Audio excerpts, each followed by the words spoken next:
Guys, thank you very much for joining us this afternoon. Obviously, a massive thank you to our panel. I'm just going to say a few words, give you a bit of background on the event, myself, and sort of the story to it, why we're doing it. So for those of you that don't know me, my name is Barry Cranford. I'm the founder of the London Java community, and also run RecWorks, which is a tech recruitment company. So here at RecWorks, we try to find ways that recruitment can be a force for good in the tech industry, beyond just getting people jobs. And it all came about when I was, it's about 13, 14 years ago, and I was spending all my time as a recruiter calling lots and lots of Java developers that weren't looking for work and thinking there must be a better way to use my time rather than just being hung up on. And that idea, that became the beginning of what's become the LJC. Like I say, that was 13 years ago, and here we are. We've got about 7,800 members or something, and 500 odd events later. Anyway, what we've been doing, because obviously I work in recruitment, I'm always interested in people's careers and what people do to go ahead, get ahead quicker and things. And one of the things that we saw over and over again was speakers and people getting involved in speaking. So we'd find that like I'd get to know people at like a senior developer level, and they'd start speaking, and then within a few years, careers had just completely skyrocketed. We saw it over and over again within the LJC, and so we've tried to create a small group that's set to do this called the Aspiring Speakers. So that was earlier this year, and we've now got, I think, something like 50 new speakers into the LJC over the year. So people have started giving lightning talks, and they're starting on the early rungs of the ladder, and now starting to step into like user group talks and longer talks. And now we're trying to figure out what the next steps on the ladder are. So today's event is all around trying to bring people together that have experience of that side of things. So stepping fully onto the conference circuit and trying to understand how to do that, and any tips and tricks and that kind of thing. So without further ado, can I ask the panel, would you mind just giving a quick 30-second introduction to yourself, your background with conferences, and why you're here? Steve, if you could start. Okay, so my name is Steve Paul. I have to start. I work for Red Hat, which is a new thing for me. What was the question again, Barry? Sorry. Just a quick overview of your background within conferences and okay, yeah. So I did my first public speaking gig for IBM when Java was just under 1, and I've been doing that ever since. So I just go out and talk about things that I enjoy to whoever wants to listen, and I enjoy myself. Great, thanks, Steve. Mary, could you say a few words about your background? Sure. I'm currently a developer advocate at IBM, and also by night I'm a tech community organizer. So I'm currently the president of Chicago Java Users Group. So so this looks like a really great event, and I'm like among the giants on the panel. So yeah, I really feel honored. So yeah, that's about me in a nutshell. So great, thanks, Mary. Trish, do you mind saying something quickly? Sure, yes, I'm Trisha G. I am the Java advocacy team lead at JetBrains now. I used to be the team lead when there was a team of 1. Now there's 4 of us. I joined the LJC back in 2008, and I honestly wouldn't be where I am today without the LJC, without Barry, without all the sort of introduction to public speaking stuff that kind of I was eased into through the LJC. Now I'm like, I don't know, Java champion and Java 1 rockstar and whatever. Great. Mark, can you explain why you're here? Yeah, so I think I joined the LJC back in 2008, 2009 as well. So there's some of us on the panel that have been knocking around for a long time. I organise DevOps UK and am co-founder of Vox Days, which is a series of conferences that happen with local user groups around the world. Great, thanks, Mark. And Dan? Yeah, I've been doing events, either user groups or conferences for about 20 years now, and have both been helping organise both the flagship Belgium DevOps and bringing that to the UK some time ago before handing that off to Mark, as well as helping various conferences and speakers pick better presentations and help with organisers figure out what they need to do to support aspirational speakers like we have in our audience. Brilliant, thanks. And Pratik, if you could finish the circle here. Sure. My name is Pratik Patel. I'm a lead developer advocate at IBM by day, and by night, I am on the conference committee for several big conferences, including DevNexus, Connect Tech, and a few others. So, bro. Thanks, guys. Thanks, everyone. So this is a roundtable. So if you have any questions, then feel free.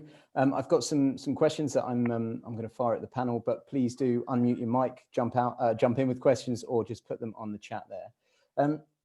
So I'm going to start. For those of you on the panel that organize developer conferences, can you just introduce this topic and maybe tell us why, from your perspective, from the organizer's perspective, why do developer conferences exist?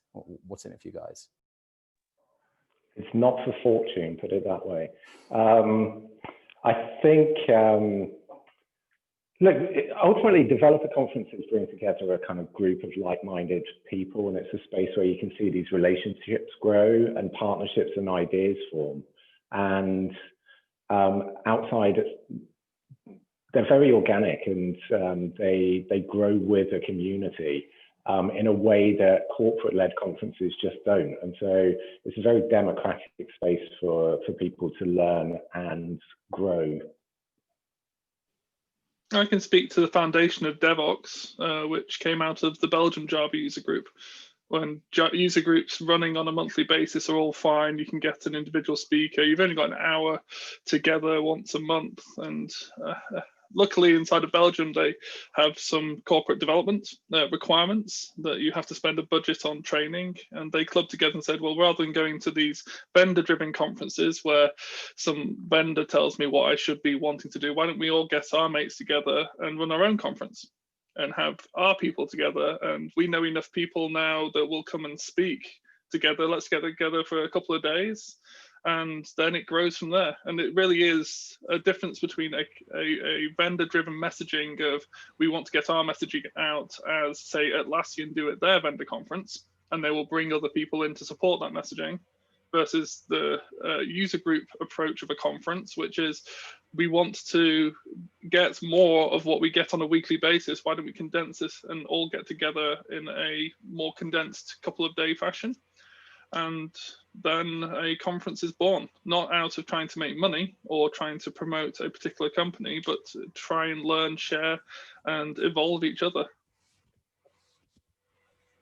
Yeah, I think it's about putting the direction of these things in the hands of the users. It's something that we've done with Vox Days as well, where local user groups have wanted to run something outside of a normal user group setting where it's just an hour or two in the evening, and do something kind of professional grade.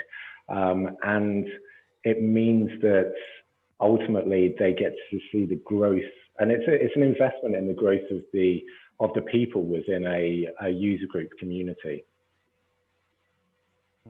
So interesting term you used there, Mark, professional grade. I thought it was funny as well when you said it's not for the fortune. I remember the early days of DevOps UK as well. I remember working with Mark and Martin and Ben on that, and when you got involved, Mark, and how it is tricky. It's not a kind of run a conference and make $1 million, certainly by any stretch. But it's more run a conference and get prematurely grey. So you mentioned their professional grade. He's wearing a hat.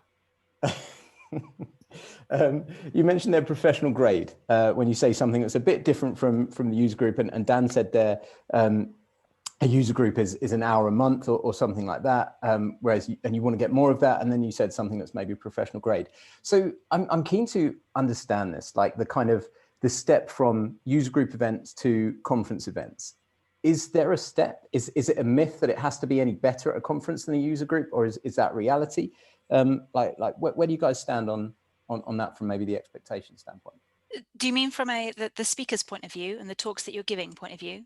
Yeah. So would you expect talks at a conference to be at a higher level than a classic user group presentation?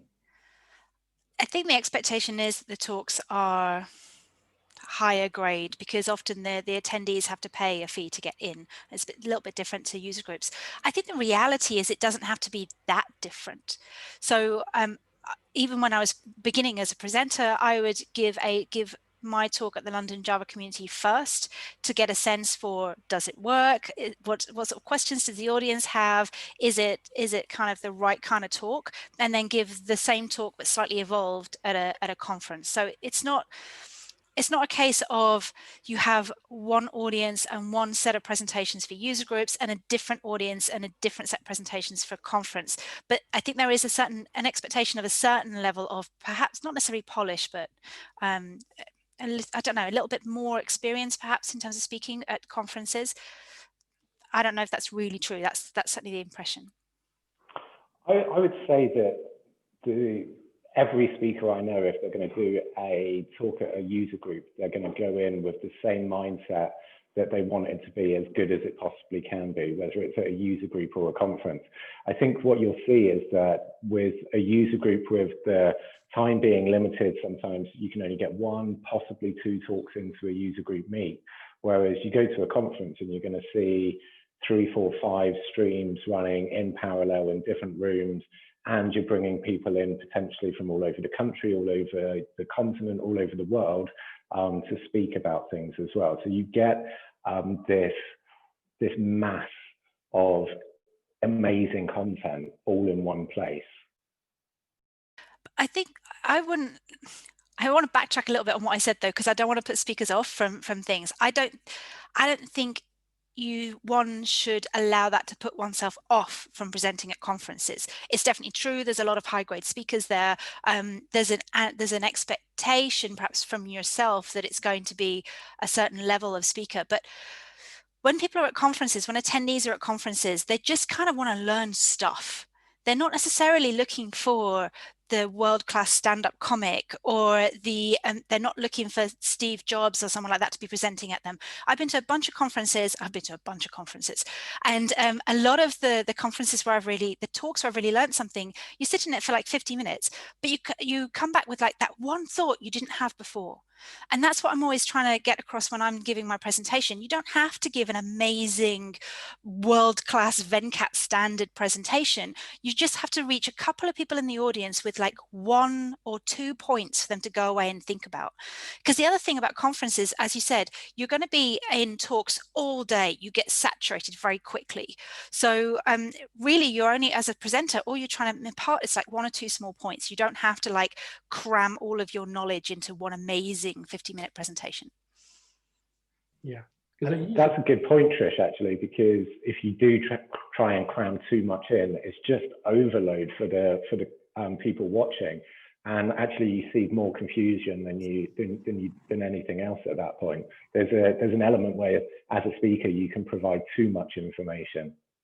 Yeah, I would say that at a user group, it's a different experience anyway, because you're going to give a talk about something, and then the chances are you're going to spend an hour talking to people about what you just said, you know, whether it's 30 or 40 people. At conferences, you tend to stand up, do the pitch, and then if you're lucky, you get a few questions and a 5-minute conversation. But unless you've got someplace to go to meet people, that's it. So I think user group presentations are much easier and actually much more fun than doing big tier presentations at a conference. I'd agree with all of that. To pick up on a few of the strands, Trisha talked about paying, which in the evening at a user group, you're paying with your time, to Steve's point of the alternative things I might have. To Trisha's point, to go to a conference, you're there for a day or 2, and you're paying the organisers to pay for the venue, for the food, for everything else that goes with it, as well as getting a bunch of sponsorship. There's also a lot of support that comes with that. So you have track leads, which you generally don't have at a user group, and the track lead will help you understand the audience for the track that you're fitting into. There's also usually quite a lot more vetting done on the talk, and in some cases, especially if you're a new speaker, you get a lot of support in dry running it and some advice, which generally doesn't happen at a user group. You'll just get thrown at the wall and see what sticks. And it's a very friendly environment at a user group, whereas a you have a big stage to stand on, often lighting and branding, and you're mic'd up, whereas you might just be stood in front of 20 or 30 people at a user group. And so it's usually the environment that differs most, rather than the content and the presentation style that you're aiming for. And as Trish points out, all of us use user groups as a battleground for trying our stuff, just like comedians that you see on stage will take them through the comedy clubs to see what works and what doesn't. It's they both have their place, and you need to work your way through them so that you can build the experience of delivering your talk. Because quite often at the presentation level, you're trying to deliver a talk, whereas at a user group, you're just trying out different things to see what the audience actually wants to know. To Trisha's point, the 2 or 3 things that the audience wants to take away, because it doesn't matter what I say, all that matters is what they hear. Right. All right, cool.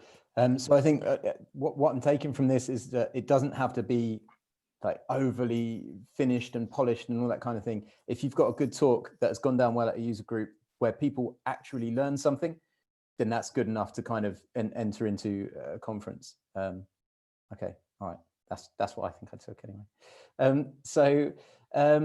Moving on then to the process. So let's say one of our speakers has given a presentation. As you say, you don't go through a screening process necessarily at a user group. You say I'd like to talk, and typically you get to talk, providing it's not like a product pitch or something like that. Obviously, this is very different at conferences. So what are the typical steps that somebody would have to go through if they were submitting their first talk to a conference? I think let's suggest that they haven't spoken at a user group for now. Barry, Steve, Dan, myself, Trisha, you've all been involved in aspiring speaker groups, academies, etc., where local user groups have set up new speaking initiatives, trying to get people to overcome their fears and get involved. And so if there's one of those near you, get involved in it, because I think they're amazing models. And we've seen by running some for DevOps UK and also in collaboration with the LJC that we've seen new speakers come through and make it onto the DevOps UK speaking circuit very quickly. And they've been great talks. So I would do that because it gives you an awful lot of confidence. The other thing I would suggest is that if you really want to speak at an event, choose a subject that's going to be interesting to others. It sounds really simple, but you get something in your mind and you don't necessarily check it with other people. So use your colleagues and use people as sounding boards for any ideas that you've got. And if it's interesting to them, the likelihood is it's going to be interesting to a wider group of people as well.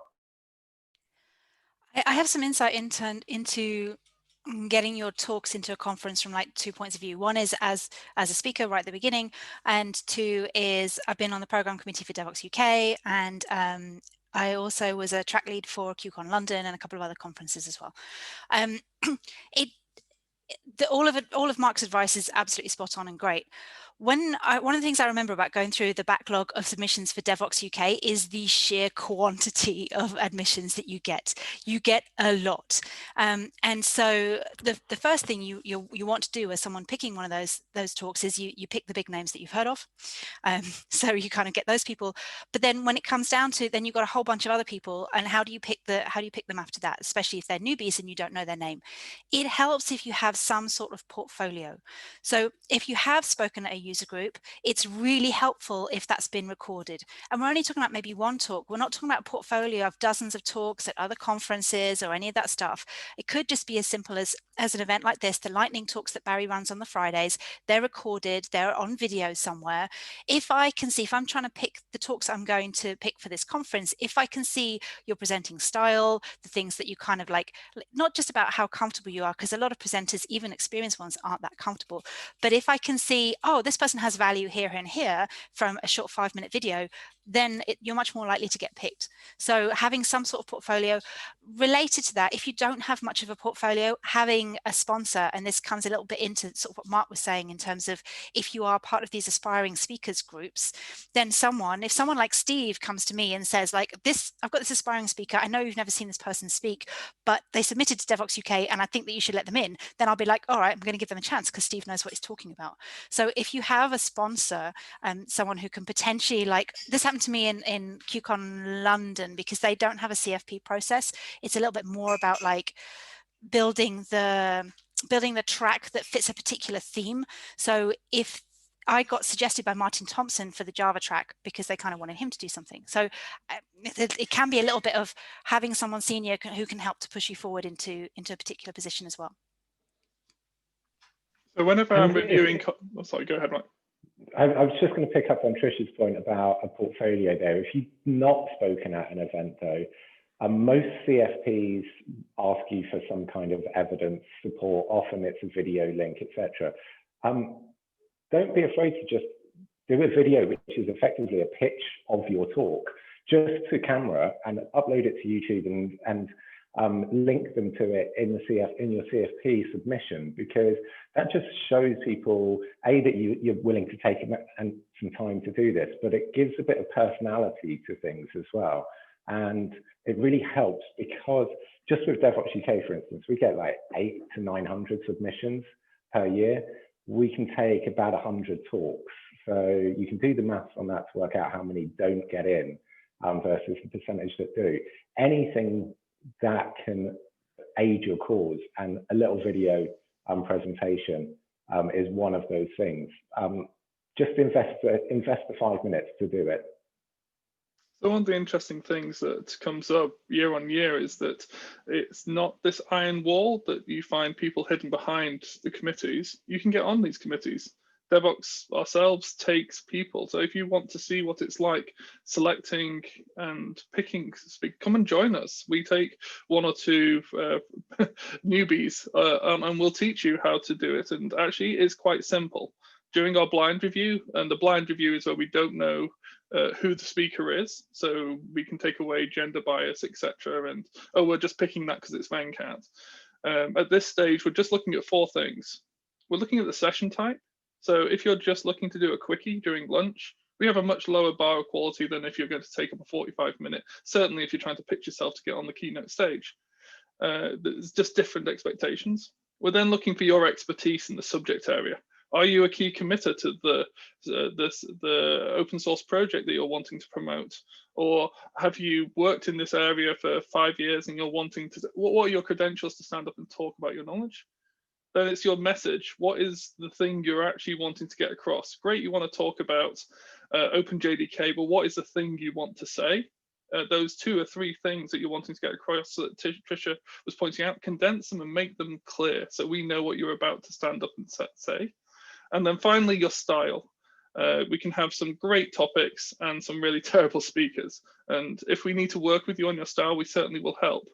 And all of those 4 areas are really worth focusing on, especially as a new speaker, so you know how you're grading. So my kids are going through their GCSEs. I don't teach them French. I teach them what the scoring mark, how do they get the right marks in French? This is your scoring scheme. This is the marking scheme for what we go and do with your talks. Make sure that your abstracts land against those 4 areas and you're already ahead of the curve. So many people submit. Out of those 800, I guarantee you 100 of them, we've got no idea why you bothered submitting. You've just thrown these at 1,000 conferences and you're just wanting to talk about your product somewhere in their product pitches. Don't do that. I highly recommend getting onto a program committee early in your speaking career. It completely changed the way that I saw writing titles, writing abstracts. Also, you do see people writing like 1-line abstracts and you're like, oh, right, people do that. Why would you do that? So it's an enormously great learning experience to be on a program committee. So can I just... Yeah, if I could... I just want to say something on building on top of what Tricia said. One of the things as someone who reviews probably thousands of CFP entries every year, that is extremely annoying and is an immediate red flag is if there are spelling or grammatical mistakes in a CFP abstract or in the title, or you can tell if it's just been thrown together at the last minute. If you do that, you're not only wasting your time, but you're also wasting the time of the conference committee by not putting a little bit of effort and thought into it, and ultimately it reduces your chances for getting that presentation selected for a conference. So it does take some effort, and you do need to put in a little effort as a potential speaker to put together a polished call for papers submission, and increase your chances of having that picked up. And the other part of that is making a CFP entry too long. So you don't want to put together a War and Peace type of like 5 pages CFP entry, which again also takes effort to distill your thoughts and your concept into 1 or 2 or at maximum 3 paragraphs. And I think Dan and some others mentioned there are like workshops and other help that you can get from your local conference or other conferences to help you craft a nice CFP. So that's definitely worth investing some time in if you're serious about doing that. I think there's some, I'm going to pick up on that with Pratik as well. To completely agree, run a spell check. Just do it. It doesn't take long. And also run it by a colleague beforehand. It's really so simple to do, but just have somebody else read your abstract before you submit it to the CFP. There's a couple of other really simple things that you should always remember is keep your abstracts, I would say keep it short and to the point. Don't try and use flowery, mellifluous language just because you can, because ultimately it's not going to work for you. Bullet points can really be your friends, because a lot of CFP submission tools will limit the character count that you're allowed to submit anyway. So if you've got a lot of information to get across in something, bullet point it. A lot of CFPs also have a space for you to use tags, and that really helps the people who are choosing the talk to drill down into what's this really about very, very quickly. So if there's an opportunity to do so, use tags in there. And probably the biggest thing I would say, the biggest mistake I see people make is they write a really good session submission abstract and then they put it in the wrong track.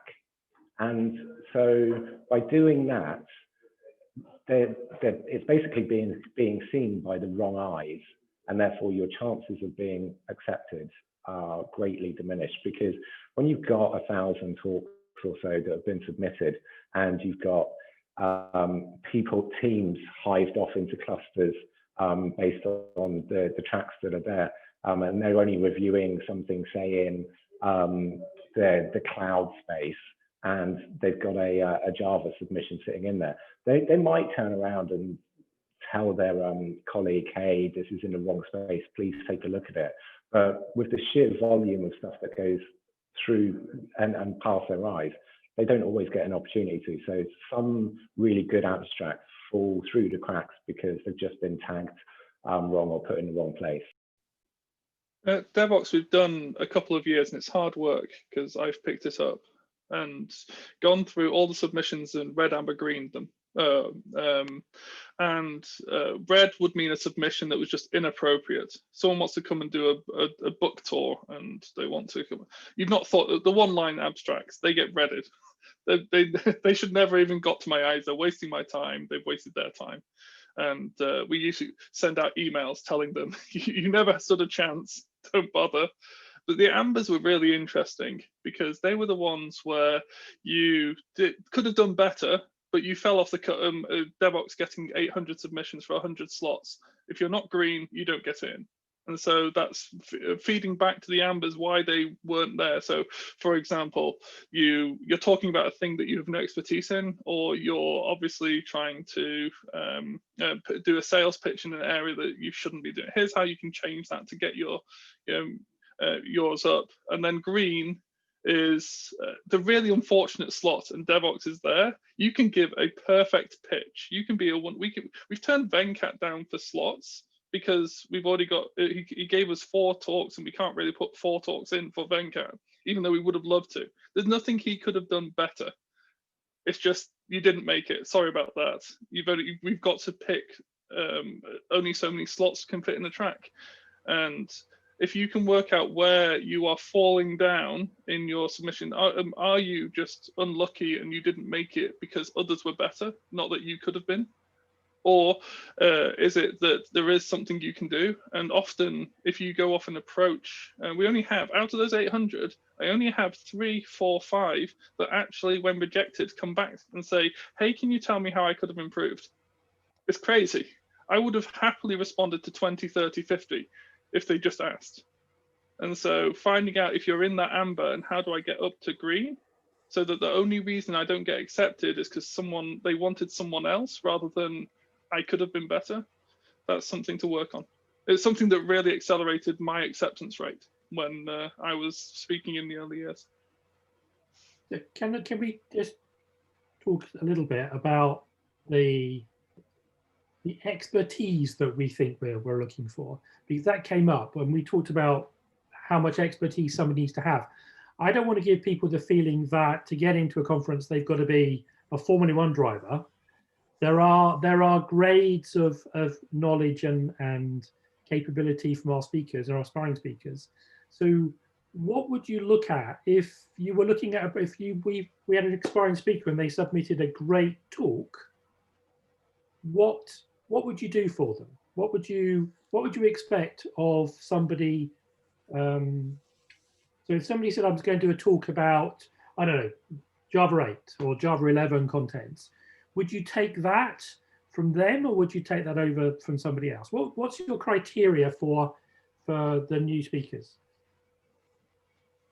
So I would focus. So if it's Java 8 and Java 11, you see this from Trish's some of the talks. Has not been from the perspective that here's Java 11 and I wrote this stuff. It's not here's Java 11 I implemented. It's actually a tales from the battlefield. I've been using this and I've picked it up. It was cutting edge, and now I've been using it for a year. If you've not got on the bandwagon right at the beginning and doing it cutting edge, here, learn from my experience. Here are the 15 things that surprised me when I picked it up, not as someone who authored it, but as someone who's used it. And those experienced tales, it's a different type of expertise. The reason, yeah, I'd like to pick up with that actually. So the reason why I used to give those talks is because obviously I want a Java talk. This is back in the, I still give these talks, but this is my thought process in the early days when I was not an established speaker. I want to submit to Java 1. I want to submit to Java conferences. I know that Oracle speakers are going to be there. I know that Oracle speakers are going to speak about Java 8, Java 9, whatever. What can I, and I know there will be overlap in terms of the titles of their talks and the talk that I want to give. So what can I provide that only I can provide? Or what can I provide that's different to what the other people will be providing, which is why I do these experience talks. It's like, look, like you say, I didn't write the code for Java 8. I didn't invent it. What I can tell you is all these other articles I read. I can tell you the places where I struggled. I can tell you the research I've done, and I can kind of help you shortcut the journey that I've already taken. And so when you're thinking about the sorts of presentations that you can give, think about the unique selling point that you have. And sometimes your unique selling point is that you are a beginner and that you're new and that you're different.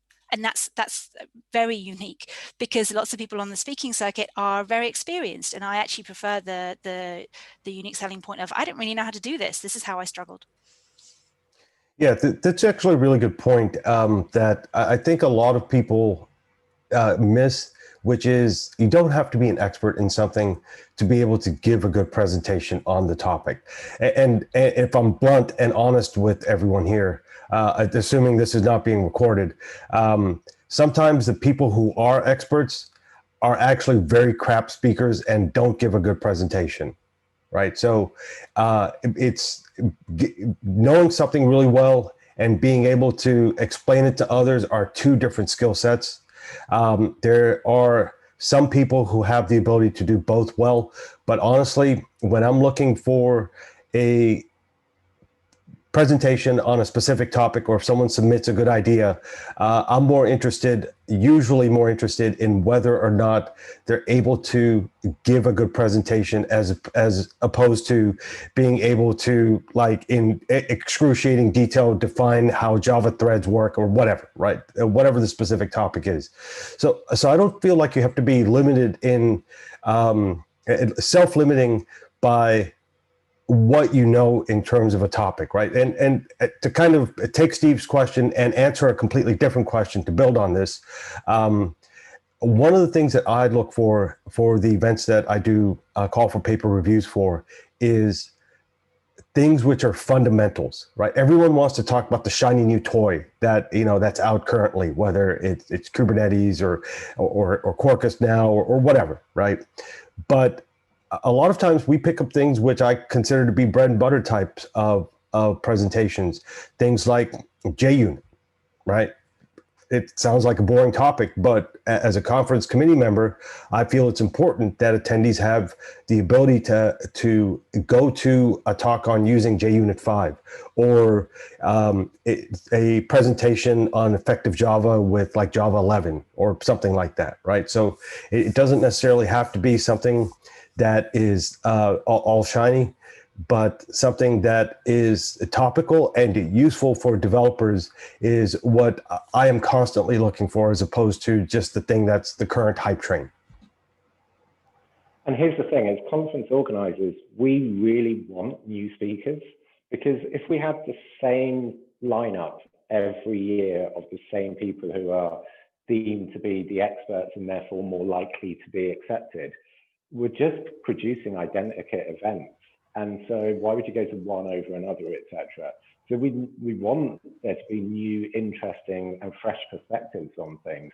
And going back to what Trisha said, your experience is your USP. Nobody else has got that experience. And so that's an expertise only you can bring to the room. So if you're confident about bringing that, then do so. And honestly, I get bored of watching Venkat over and over again. Don't tell him I said that, by the way. We're recording you. So that was all good, because you said the sort of thing was in my head. So that's from a conference point of view. So I wanted to ask Mary, because Mary's here and she's representing CJUG. Thank you. Have you heard anything from your point of view, from a user group point of view? Is there anything different in how you look at potential speakers and subjects? Oh, thank you for asking. Yeah, I think it's interesting in terms of like subject areas or topics. I actually had done a survey, like to ask people what they would like to hear. Then I lay out, categorize and like into like 16 or 17 different categories. But I was actually surprised to find that a lot more folks in the Java space, at least, they are very interested in Java, the core, the language, all of these basic things, like what Pratik was saying, the bread and butter. People are actually trying to look for talks that can help them in their day-to-day work, that they feel can help them essentially, right? Because they run into problems and they don't know how to do things. And another thing too, I also feel, as I've become a speaker, I kind of started off more on the other side, right? As a participant, I really like going to conferences. And then came time when I started helping out and I became involved with Java Users Group. It's really a good way to get involved with that and then get into lightning talks. And that's how I became speaker. Actually, you'll be surprised, I was never really a speaker before. I was kind of more like, I'm just too shy. I don't want to talk. But then somehow, the time comes and perspectives change and I become a speaker. So anyway, but back to your topic, Steve, you were asking about the topics. I do feel, as I'm also finding out, is that if you can have topics that are really fundamental, help them to get back to, let's say maybe even doing Java collections and some of the basic things that most people won't, or speakers won't talk about because it's not the fancy stuff, it's not the shiny stuff. I guess you'll be surprised. I think there will be actually a lot more demand on how you can, provide value to your audience if you can be bringing in some of these fundamental stuff. So, yeah. Yeah, and I think Mary hit up on an important point there, which is when you carry fundamental things which we would consider to be fundamental fundamentals as topics for your user group or your meetup or even your conference, I think you give the ability for your audience who are either senior developers, but more importantly, new developers into whether it's the Java space or machine learning, or JavaScript, whatever. You give those people a chance to be part of the community. If you always carry things which are, intermediate to advanced talks, you're just catering to the senior devs in the world. But what about all the new Java developers that have come into, who want to come into your community or want to participate? And it's tempting to say, yeah, this is super interesting to me as a Java developer who's been doing Java for 15 years or whatever. But being able to offer some content that new developers or people who are coming from, let's say, JavaScript to Java or whatever, I think is super important. And to have kind of a very big tent approach, it makes a huge difference in building a solid community. And so, if you're a new Java developer, or if you're a newer Java developer, there are opportunities to speak at conferences and at meetups because of that kind of thinking among a lot of people who run jugs and conferences. I think that's a really key point, because you're hitting upon imposter syndrome of this idea that I'm in the audience, what would I possibly have to speak about? I get that from running a company too, and our juniors join and I'm saying, great, you've been here a week, what are you going to write about? And, well, what do you mean? So, well, you're already a week ahead of the next person who starts. You've been to a conference talk, you're 45 minutes ahead of the person who didn't come. You've got this knowledge. Go back and write a blog post. If your company sent you, do a summary and try and encapsulate the key points, those 2 or 3 things that came from each. Get used to picking up and accepting and embracing the knowledge that you've gained, and then trying to communicate that to others, because that's a key part of what you're doing as a presenter. And that's just the first step along the road to then doing a lightning talk, or maybe doing a user group presentation, and then going off and picking up the knowledge that you've got that you can pass on to others, because you're always ahead of someone else, always. So interesting. It's also interesting. Some of this stuff we've heard before. We've run a bunch of Q&As with experienced speakers, and especially what you guys are saying there about talking about the things, the core things that kind of doesn't have to be new and unusual and cool and interesting comes up over and over again. And I think it's something that trips up a lot of new speakers, in that they think they have to talk about something incredible or the latest shiny thing. But yeah, no, I think that's great. I cannot believe the amount of things you get. Abstracts you have to go through. 900 that you have to go through. That's crazy. You think about some of the larger ones. The Java 1 things used to be the biggest, with thousands of subjects. So talking about that, we talked about abstracts. What else should people be thinking about when they're preparing? I mean, is there any guidance for, the sort of presentation they should put together? I've got a bunch of topics here. Go ahead, Trish. But I don't want to go over all of them. I wanted to say one of the things I found most helpful when I started submitting to CFPs, after I had been on the program committee seeing the other side, and also after I'd been to conferences, the abstract for your talk, the attendees don't read the abstract for your talk. They never do. Not unless they've got 2 talks they're trying to compare, and they might go to that one, they might not. They read the title. They only read the title. Like when it comes to the conference app, it's on their phone or it's on the screens or whatever, they see the title, they don't see any of the abstract. So when you're coming up with your abstract and title for your talk, think about the fact that the title is for the attendees. Are they going to come to that talk? It's going to be clickbaity. It's going to be stupid. It's going to be punchy. It can't be like my one was, Java, HTML, JavaScript, CSS, and MongoDB all together. What could possibly go wrong? Unless you do what I did and front load it with all of the key terms at the beginning. So when it gets chopped off, nobody cares about the end of it. Think about that. It's got to be the first half of the title has to grab an attendee's attention. The abstract is for the CFP, the people who read the CFP. The abstract, I generally do 2 paragraphs, just my own personal thing of like the backstory, and then what you're going to get out of this talk. So why does this talk exist, and what is the talk? And that's kind of there mostly for the CFP. And then if the CFP has a separate field for you to talk to the program committee, then you can say, the audience for this talk is, I'm expecting them to take away this. I've given this talk before at, that's where you sell it to the program committee. Those are the three things I usually have in mind when I'm trying to create my talk. Yeah, just want to quickly build on something that Tricia said.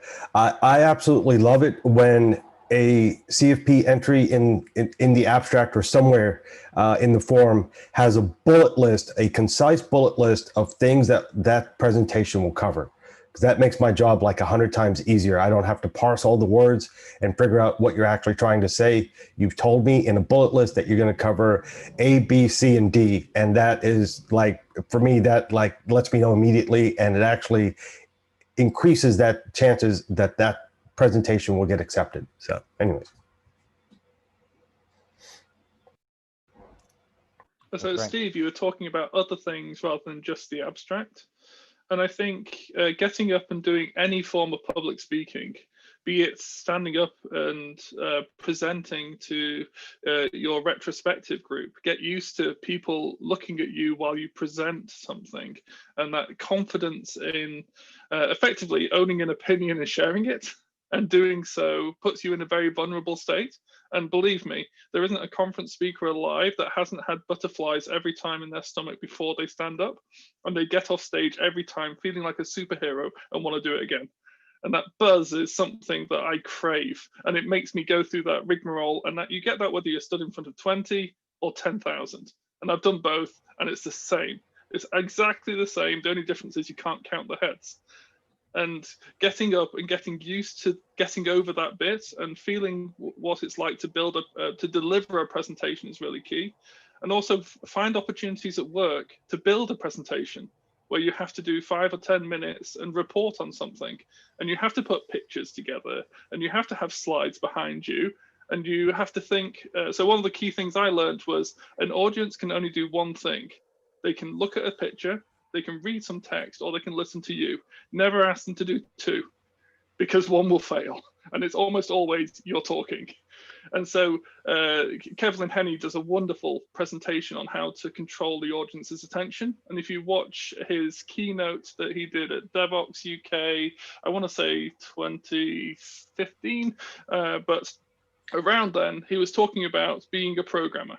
And the way in which he delivers that content is a masterclass of controlling the audience's attention. If anyone's interested, comment, and I'll see if I can dig out the link. Because what he's doing is either speaking to the audience, or he's reading the text on the slide while it goes, and he's controlling where you're watching and what you're listening to. That presentational style element really, really does help. And remember that you're giving a presentation, not reading it. When you're, so for me, there's your presentation, do you do pacing notes, etc.? In the background? Sorry, I think I just spoke over you, Pratik. Sorry. That's all right. I was just going to interject very quickly. There are 3 keys to delivering a really good presentation: practice, practice, and practice. Right? If you don't practice beforehand, you're going to make life very stressful for yourself, and probably cause the conference organizers like Mark to have more gray hair. So, sorry, go ahead. When you're practicing, so I had 2 questions. When you're practicing, A, are you writing pacing notes alongside your presentation, and do you find that they help? And B, not everybody likes this, but do you film yourself and watch that back as an aid to your presenting, Trish? Can I make a comment on this? The first time you watch yourself presenting, you will hate it. The second time you watch yourself presenting, you will hate it. You got to watch yourself, I got to say 20, 30 times before you start seeing yourself as just another person. But you will start seeing yourself as a person or a friend or someone you know, rather than the cringeworthy self. So do it. It does make a huge difference. Don't get caught up on the stuff you did wrong. Don't get caught up on the stutter words, on the missaying things, the tiny things. Nobody cares about that. When you watch someone else presenting, you just smooth over that stuff in the audience. You don't care. Watch yourself, look at the things you're good at, look at the things that worked, look at where you had the confidence, and try and improve on the stuff that you know you're good at. Just focus on the good stuff. That gives you confidence, that builds you up, that makes you better. Forget the stuff that makes you cringe. That doesn't matter. That will go away over time. Yeah, and I like to comment too. Actually, a lot of times, especially when I first started speaking, I was like so self-conscious because you're like criticizing yourself. And I mean, to this day, I'm still my biggest critic. But the reality is that, especially in the users group environment, everybody actually wants you to succeed. And that's something that you may not be aware, but it is the truth, as I'm finding out too. Everybody's there anticipating something and they are expecting to learn. And you always will have something that you can share that people will find is new to them. And so if you take, if you think of it that way, it is very true, because not everybody is working on what you have been working on. So what you're going to share is going to be new to some folks, or kind of, refresh their memory that they used to remember something that you're working on, something like that. So never feel like what you're going to offer is not going to be useful. So yeah, so if you think of that, it's actually will help in your presentation too. So. Does anybody have any best practice about writing a deck? So we've probably all heard this phrases like a picture equals 1,000 words. And I know some people that kind of go 1 minute, one slide, 1 minute, etc. But there are no hard and fast rules around there. I think that ultimately it's about what's comfortable to you as an individual. But is there any experience that anybody wants to share about that? Practice. Well, I think Dan actually made a very good point earlier, which was that there are three things that an attendee can do. They can either read your slide deck, they can listen to you talk, or basically just zone out, right? So it's important, at least for me, that a slide deck doesn't have too many words in it, because someone can't be reading your slide deck while they're trying to listen to you. And this is a common mistake that a lot of newer presenters make, is they try to cram in too much content onto the actual slide deck, as opposed to speaking to something. Of course, when you're showing code, that can be a little bit of a challenge, because code can be verbose at times. But rather than showing like an entire Java class file, for example, you can just show a few lines and zero in on that, and then move on to a next slide, which has a few more lines of code, so that you can keep the attendee's attention and focus where you want it to be for the specific concept that you are trying to explain. Basically, the long and short of it is don't subject the attendees of your presentation to a fire hose of words, and other types of, even imagery can be a little bit too much sometimes. So it's good to just keep it simple and keep it focused, in my opinion. I did give a lightning talk on this topic, so I don't need to speak for 5 minutes on the topic. So just ask Barry for the link about how to create a talk. I did want to say, I agree with all of those points, particularly about not making your slides too noisy. I think the number one mistake that new speakers make, one of the mistakes that new speakers make is thinking that the slide deck is their presentation. The slide deck is not your presentation. You are the presentation. The knowledge in your head is your presentation. I highly recommend not focusing on the slide deck too much. Like, really, don't spend too much time on it, because you'll rewrite it and rewrite it and rewrite it, and it's not productive. So don't worry too much about the slides. If your slides have got loads of bullet points, here's one of the tricks that I use. You do that to begin with. Build up the slide deck with all the bullet points on all the things you want to say. By all means, before you present it, take all the bullet points off, chuck them in the speaker notes. Just have the topic. That's it. Take all the words off your slides. And then just like you say, practice. Then you don't need all that crap on your slides. Yeah, so real quick, someone in the chat asked about live coding, and as someone mentioned, doing a presentation Venkat style. Now that's amazing. Venkat is obviously a great presenter, and the way he live codes is obviously phenomenal. But for the rest of us who are just normal humans, you have to think very carefully before doing that. In fact, some of the best presenters that I've seen what they do is they don't actually live code like directly on the computer. What they do is they take a video of them live coding something, right? And that can, there's some people who rely almost entirely on a video of live coding, which lowers, I believe it lowers the stress for the presenter quite a bit and allows them to focus and talk over rather than concentrating on coding. But the other thing is say that you're doing some kind of demonstration or you're live coding something and you need access to a network to be able to do that. Well, I think everyone knows that the network capability at a conference venue or even a meetup venue or whatever can vary quite a bit, I think is a nice way of saying it. So having that backup in your slides where you're coding something or maybe you're demoing something that would hit the network allows you to still be able to do the demonstration and not put too much stress on yourself so that your demo craters or your code just blows up and doesn't work for some reason. So there are a number of different techniques for doing that kind of thing. And you don't necessarily have to do the live coding. You can do the video approach, or there's a number of different things you can do. I think at the end of the day, it comes down to what you're most comfortable with. And I strongly feel that what would cause you the least amount of stress and allow you to focus on your presentation is the path that you should take individually when you're building out and preparing for a presentation. I agree with all of that. And I want to make one thing very clear. Do not do live coding. Do not.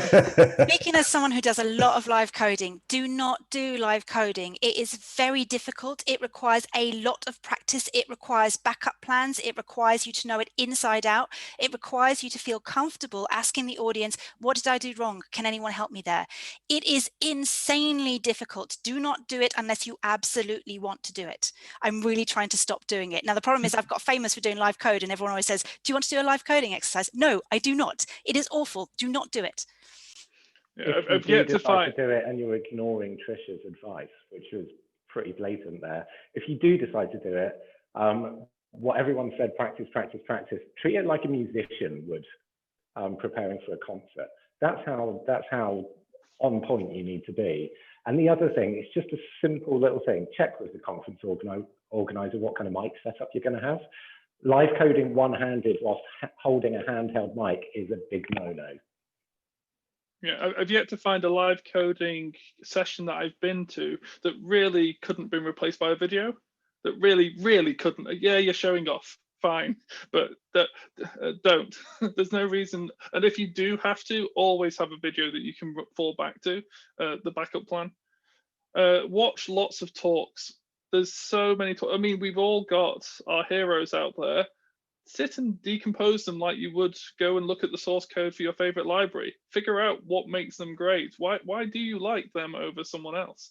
And steal their style. Why would you try and copy people you don't like? Find the talks that you sit and so I talked about Kevin Henney, and I've sat and pulled it when I've got to speak to Kevin Henney. I've pulled apart why do I really love sitting and watching you talk about cheese? I'll quite happily listen to anything you've got to say. And I'm interested in what everyone else thinks on this. Recording yourself and watching them back, I find it torturous, absolutely torturous to sit and force myself to watch my own talks. But I have got the most mileage out of improvement of going, oh, wow, I was using all the time. Or I was just waffling on like I am now. Does everyone else actually watch themselves back? Do you find it helps? Yes, it helps, but like you said, it is excruciating. I don't know if we're running out of time, but I did want to get in one final point here. There's an excellent book by some of the best tech speakers that I've ever seen called Presentation Patterns. It is an O'Reilly book, if I'm not mistaken.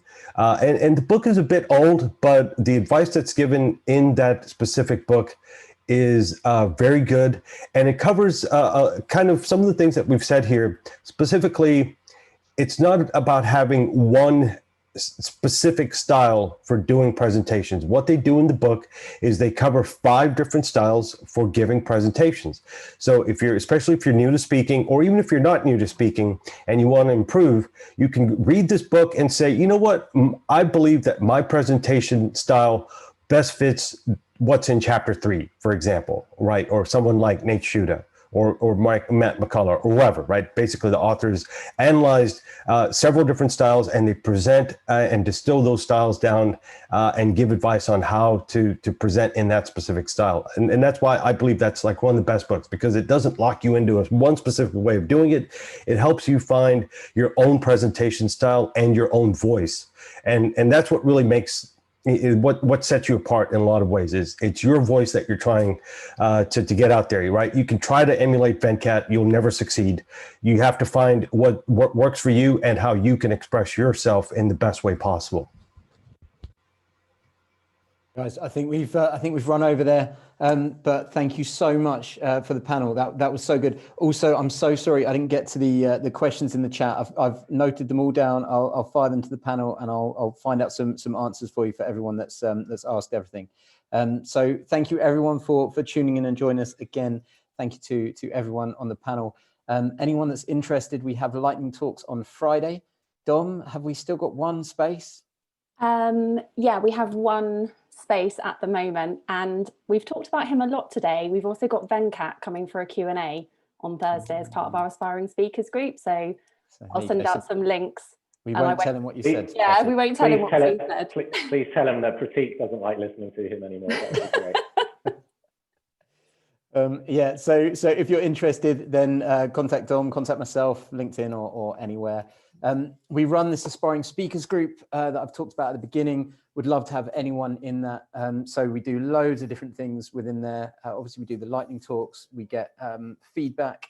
Dom, what are some of the other things we do? Steve runs a workshop as well. He's put a number of people through the workshop. Mentor introductions. So anything that's, and it's all free. So anything that you want to do to kind of get you on the stage, give you these opportunities and stuff that everyone's been talking about. But yeah, other than that, thank you. And we will see you all again next time. Thanks, Brian. Thanks, Thank you. Thanks a lot. Thank you. Thanks.